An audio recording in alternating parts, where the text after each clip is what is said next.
Good morning, friends. Mark Holmes here with my buddy Cowboy Joe Boo, as well as Joe Bear in the house. As always, I want to thank you guys for watching, commenting, subscribing, and being part of the Joe Boo Sports Report. Without you guys, this literally does not work. Now, I don't know. Some people said that they haven't been getting their notifications and stuff. Unpunch the bell and then repunch the bell. Sometimes that helps. Sometimes YouTube just kind of loses their way and so forth, and you just kind of have to refresh some things. But thank you. We are finally at freaking Friday. And is it just me, or does it seem like time is flying by? It was Wednesday. It's like, damn, it's already hump day. And then yesterday I was cleaning out my truck, the Big Red, because Jet D's coming up. He's gonna take care of the pulley on there and stuff, and he's gonna take care of Big Red. I was cleaning it out, and my wife was saying, "Why are you cleaning out? Isn't Jet not coming till Friday?" I was like, "Yeah, tomorrow's Friday." She's like, "Oh my God, is it?" So it feels like the time is slipping, and actually, I'm kind of glad because 2020's been bad. I just want to get rid of this year. It has just been like no year that I could ever dream up in my worst nightmare. To be dealing with this coronavirus, the unemployment, the division in the country and everything else, and the lack of sports. Whew. This is almost like The Walking Dead. But anyway, we're getting closer to hopefully having a football season as we sit 65 days, 11 hours, and 27 minutes away from kickoff of the Cowboys versus the Rams. And we've got just 5 days left to get Dak Prescott a long-term deal. It doesn't seem to be like there's any movement thus far, but who knows where it's going to be. I think maybe it could be something like the Russell Wilson thing, and I'll go into that at a later time. But as we go through this season, we have heard everybody talk about Zeke Elliott, how he's not the same back. Yesterday Zeke Elliott was a little upset about somebody ranking him as the 11th best back in football. And maybe that will, get him really fired up to go ahead and have a great season. We've heard a lot of people talk about Amari Cooper, that, sometimes he disappears in games and things. And, that Dak Prescott, that he's just got everything in front of him. And, of course, it's just easy. All he has to do literally is just show up. But I dare say you still have to have some skills, even with great players. And as we look at this,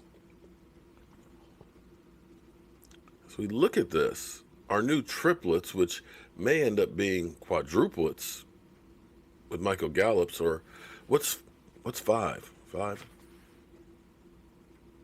I don't even know what five is, but with CeeDee Lamb. But when we look at the makeup of this team, this new triplet set that we have here, we have a quarterback who can deliver the ball. We have a receiver who can get separation, get downfield. We have a running back who can definitely make some plays. Now, the thing that you think about Emmitt Smith more than anything else is longevity. And part of the reason why I believe Emmitt Smith's career was able to last as long as it did was that offensive line. A lot of times, Emmitt Smith rarely got hit in the backfield. Because here's the thing. When you get hit in the backfield versus 3 or 4 yards downfield, it's a totally different takedown. Because when you're in the backfield, you are taking your steps, you're trying to cut, you're making these moves, you haven't really gotten started. And you're dealing with a defensive line, sometimes guys that are 320, 340, 350 pounds. And you're looking at 2 and 3 of these guys sometimes falling on you. You're in that pile up. That twisting, you got your foot planted. Now you got a 320-pound guy who's hitting you kind of low. You got another guy hitting you high. Your body's getting twisted and things. But when you were able to get a couple yards downfield, you're past, generally speaking, those big guys. Now it's linebackers. They'll jack you up. Or the safeties, they'll jack you up too. But you're not getting that mass of bodies per se falling on you. You could see when we had Darren McFadden. Darren McFadden averaged 3.3 yards for like 3 years with the Raiders before he came to Dallas. And it was that same kind of thing where their offensive line was bad, and he kept getting hit after hit after hit in the backfield, and he stayed injured. He came to Dallas, he had lanes, all of a sudden he ends up gaining, a yard and a half more per carry. And he's getting hit more of glancing blows from cornerbacks or linebackers and things like that. And he stayed healthy.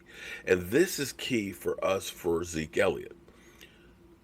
I talked about yesterday when Zeke went off about being, rated so low by some AFC coach. But the reality is running backs after 4 years start going downhill, and they start going downhill quickly, which is one of the reasons why you're hearing all these running backs who want to be traded, because they want to get as much as they can while they can. Most times they are not making it past that 4 or 5 year window to get a second contract. They get used and they get flushed down the toilet. But Zeke Elliott is in a very fortunate position, and I think having Mike McCarthy is actually going to be able to help, because Jason Garrett and Scott Linehan, it was basically, we're going to bludgeon people to death.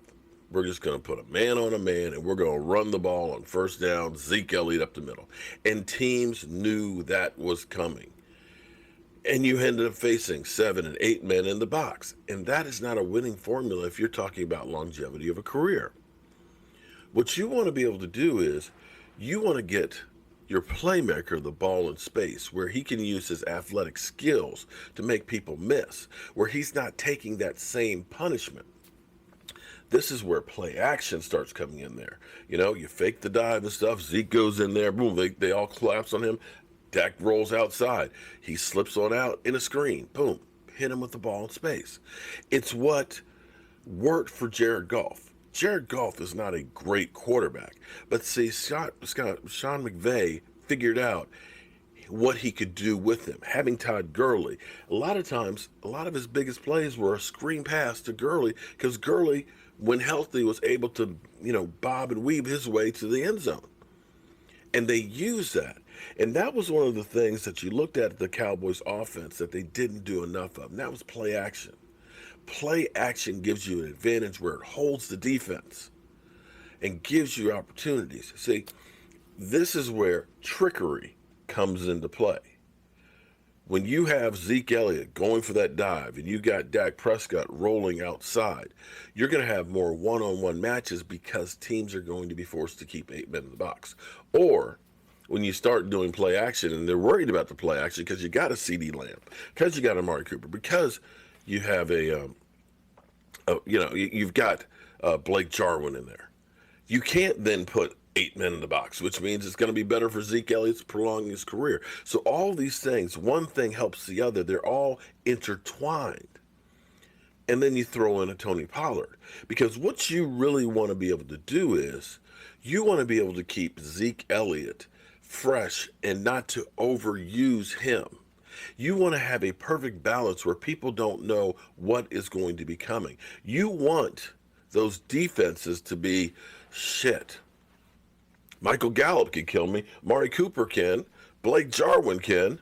CeeDee Lamb or Zeke Elliott. That there's too many pieces to cover. And that, my friends, is winning football. When I say, people, I want to see Zeke Elliott have 2,000 yards. I don't.